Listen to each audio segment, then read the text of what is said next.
Okay, this is a video response to, of course, a question that was asked of me concerning logic. Um, Myself being logical. First of all, let me say I think there's been some miscommunication or misunderstanding of what I meant when I responded to Naomi's video. A few people have written to say that I wasn't making a point. I think my point was simply that Naomi generalized Christians and Muslims. She did say Muslims also, um, and said that they uh, group their arguments and um, I don't and I don't recall exactly. I'd probably have to go back and recall to to recall the exact statement that was made. Um, but I was saying how she generalized all um, Christians, Muslims, saying that they were illogical, using the argument that they were illogical because of what they believed, and she made the same generalizations about Christians. Um, at any rate, go back and listen to that video again, and I'm sure you'll get the point. And if not, then write me again, and I'll go back and try to repost that. Anyway, this question. I was asked, of course, if I was logical, that you'd be interested in hearing some of my viewpoints.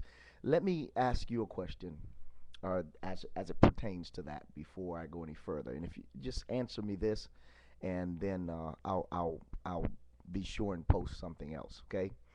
Here's the question: how much more unbelievable is it? If I understand evolution correctly, if I understand the Big Bang Theory correctly, which is the basis, of course, of evolution, because without the Big Bang Theory, then we'd have to submit to creative design. So, according to the Big Bang Theory, all life began with matter and energy. Matter cannot be created or destroyed, so it was there all along, etc., and so on. All the matter and dust particles in the atmosphere collected at one point, and then because of random amounts of energy, it exploded. Without all the funky transitions, I think I've gotten that pretty close to correct. And correct me if I'm wrong, please. Feel free.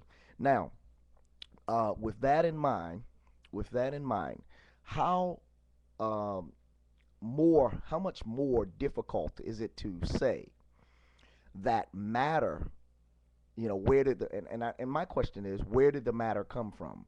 Where did the energy come from?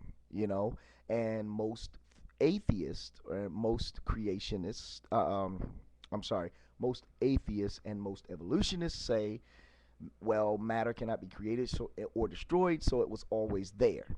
Well, if it was always there, and my question is, where did it come from? Who created it? And your statement is, well, it was just there. So my statement is, or my question is, how much more believable is it that matter was always there than that God was just always there?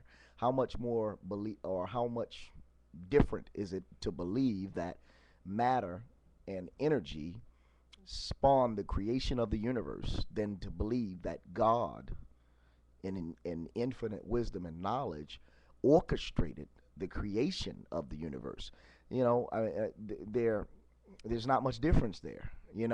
One suggests that we were purposely created, we were purposely designed. The other suggests that we are just a random act of coincidence. So you tell me. I mean, which takes more faith to believe? Get back to me on that. Thank you.